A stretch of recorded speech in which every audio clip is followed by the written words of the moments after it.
As we continue our election coverage, we take a look at a measure that hits a bit closer to home, Ballot Issue 1A. Yeah, this initiative deals with the Taxpayer Bill of Rights, or as it's known, TABOR, and making exemptions for state grants.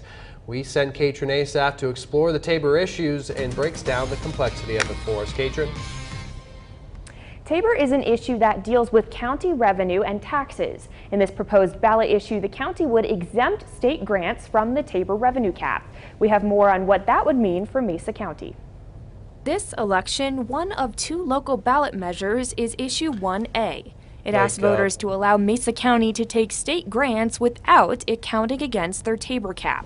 But before we go into Issue 1A, we first have to look at TABOR, the Taxpayer Bill of Rights, itself. It actually puts a limit on how much revenue can come in and expenditure, so how much government can grow. The idea is to put limits on government, and that if it wants to grow or it wants to do special projects, that it comes back and asks the voters. To do this, TABOR puts a revenue cap on the county and relies on the votes of the people to raise taxes. But one type of grant is already exempt from TABOR. Federal funds were exempted. Ballot Issue 1A would add state grants to that list and allow grant revenue to be received by Mesa County or passed through to other entities.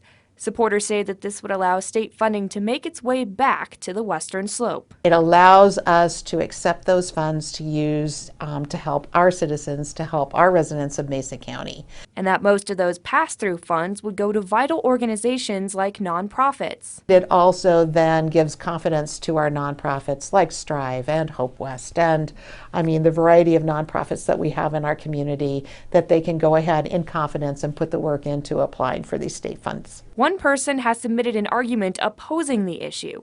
The argument doesn't believe grants taken by the county for pass-through entities should be counted as county revenue, as it is now. He says, quote, "The truth is that TABOR does not have any impact on this type of a grant.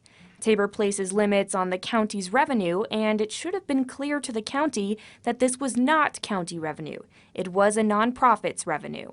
And other arguments mention that this could be seen as circumventing the intent of TABOR and go against the basic idea. Now, it is important to note that this issue would not increase any taxes if it is passed. First on the Western Slope, I'm Katrin Asaph reporting for KREX 5 News.